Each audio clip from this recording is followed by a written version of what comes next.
What's going on, guys? It's Levi. I'm co-owner of MMC Land. We buy and we sell vacant land parcels across the entire United States.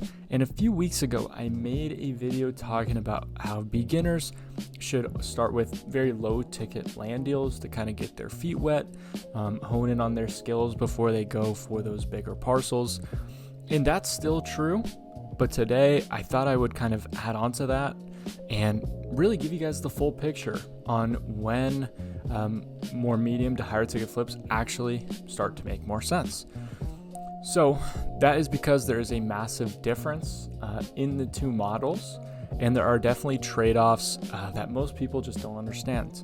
So today we're just breaking it down very honestly and transparently. So let's just kick it off with low ticket land deals. And when I say low ticket, guys, I'm talking about like buying land for less than 10 grand, but typically it's going to be like 1 to 5,000 is really good for a low ticket model. And then you're selling these parcels for 6 to like 15, sometimes 20, but at 20, then you start to get more into like more medium ticket territory. So typically you're selling between like 6 to 15. For this model, you're often using seller financing. So let's say you buy a parcel for $2,000. You want to go ahead and sell it on terms. You get your $2,000 back, your original investment from the down payment, and then you're essentially just getting like $400 for the next 3-4 years, right? And then you're pretty much selling on Facebook Marketplace almost exclusively. I found that Facebook Marketplace, especially for low ticket, drastically outperforms Land.com or the MLS. And so this is exactly how I started in land investing. And here are the pros, right? So the biggest pro to low ticket land deals is that it is by far the best way to start if you are a beginner, because you're not competing with the sharks that have amazing frameworks and that have really well-trained salesmen, right? You're just not going to survive with those guys if you're competing for the bigger deals.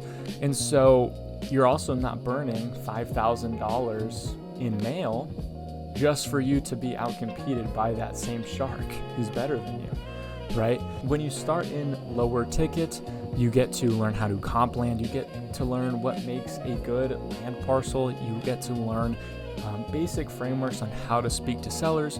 You get to actually learn how to do land transactions, right? You learn marketing channels, and it's essentially just a big training ground, right? And you're essentially getting paid to learn because it's so easy to find these deals because no one is going after them, right? And that just brings me into my next point, which is low competition. Big operators, the sharks, they don't want $5,000 spreads, right? They want 30K plus.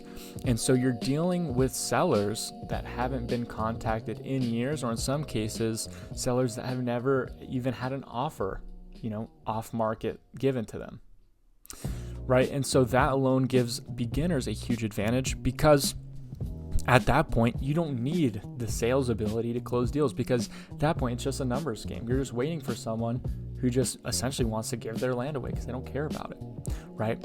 And so guys, my last point here is that you can pretty much start this model with almost no money, right? You can cold call from your personal phone. You can cold text from your personal phone. You can do double closes. So you can essentially go ahead and get something under contract, market it, find a buyer, and then double close like that and get a quick cash flip, or you can even double close into seller financing deals as well, right?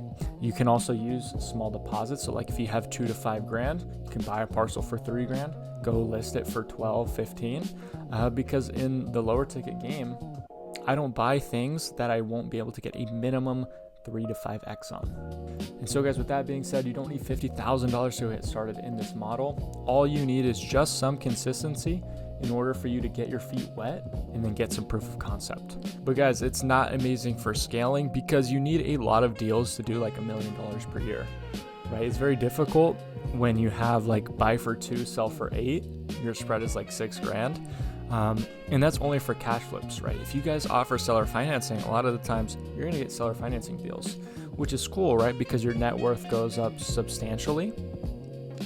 But the amount of work it takes you to get to like $30,000 per month in recurring revenue compared to you just being able to go ahead and do one $30,000 cash flip per month, right? At that point, the cash flips become easier, right? It becomes super hard to manage all of those transactions because there's a ton of paperwork, there's a ton of conversations that you need, as opposed to you just building a good system. Let's say you make $10,000 a month in reoccurring revenue. You can throw all of that into marketing, and then easily be able to do $30,000 a month in cash flips, right? So because it's just way more scalable, right? And now let's talk about the higher ticket deals, right? Because these are buying deals for 40 grand, selling for 80, right? You're making like $20,000 to $100,000 spreads, right? These are often cash buyers. This isn't financing. And typically you have MLS agents involved, but this is where things really scale, but it's not beginner friendly. That's the big difference, right? The pros here is that it's extremely scalable, right? One $40,000 deal, is equivalent to 10 small deals, right? And there's less transactions, there's less admin work that you need to do, there's less chaos. You can build a really good acquisitions team, you can build a really good dispositions team, you can get relationships with brokers, and it's very repeatable.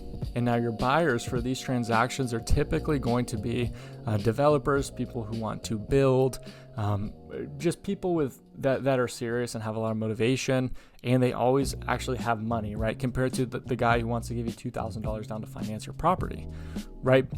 And it's a lot more professional. But the biggest con here is that beginners literally, like, if you guys are beginners, you will get destroyed because you will not know how to compete with the sharks and the whales, right? It's very hard. And you're not going to be able to compete with the guys that are sending out 75,000 texts per month, and they have a really good acquisitions manager whose sales ability is way better than yours.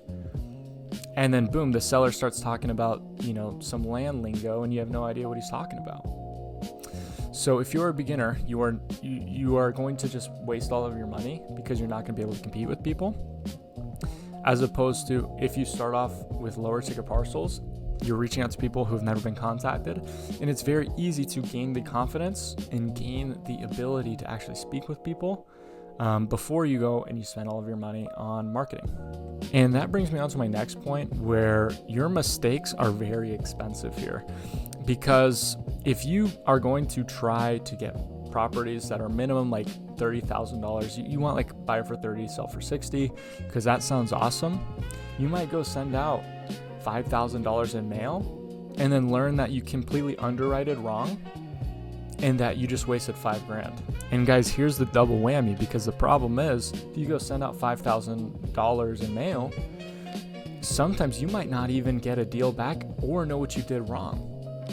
It could have been that maybe you just got unlucky, and it could have been that maybe you underwrote poorly. It could have been that maybe your sales ability is just bad. There's a million things that it could be. And if you go send out $5,000 in mail, it's just not enough, right? And then sometimes you won't get the feedback to know what you did wrong. And so what's the right path to get started here? Because this is what I believe after doing both. And this is exactly what I teach in my school community. If you guys are interested in that, a deeper dive with all my SOPs, link to that is in the description. But the right path here is essentially to start in the lower ticket game, where you can, again, have more repetitions, build confidence, start stacking money. And then, you have $10,000 a month coming in from your seller financing. You can throw in $6,000 of that into marketing for higher ticket deals. At this point, you're very confident. You understand how land transactions work. You understand what easements are. You understand what makes good land. You understand what makes bad land. You know everything there is to know. And then you can throw all of that money into marketing. You pocket $4,000 a month. And the best part is your $10,000, it's going to be there for the next 3 or 4 years because you have long seller financing contracts. And so you have 3 to 4 years to make the higher ticket flips work.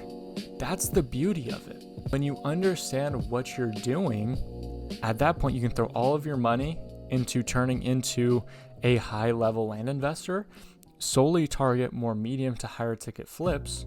And then instead of scaling your business from $10,000 to $30,000 in revenue per month from your seller financing contracts, you just do one $30,000 cash flip or more once you become even better, and you get the same result with way less headache. So guys, that's when high ticket land deals become very powerful, and that's the truth of it, right? Lower ticket deals will help you build the skills needed, while these higher ticket deals will build you real wealth. But if you skip the part where you need to build all of your skills, you're just gonna lose all of your money, just to be honest with you. So if you're brand new, start small, get in all of your repetitions, learn the business, and once you get experienced and you have money coming in that you can reinvest into your business, high ticket land deals is where you're really gonna start to scale. And that's really the honest comparison there. There's no hype or there's no selling the dream. I know a lot of gurus will try to sell you the dream, but it's just different stages in land investing that you need to go through. So guys, if you like the video, make sure you like the video, comment if you have any questions, or you can DM me on Instagram. I answer all of my DMs, so they are always open. And of course, subscribe if you like the content. I will see you guys in the next one.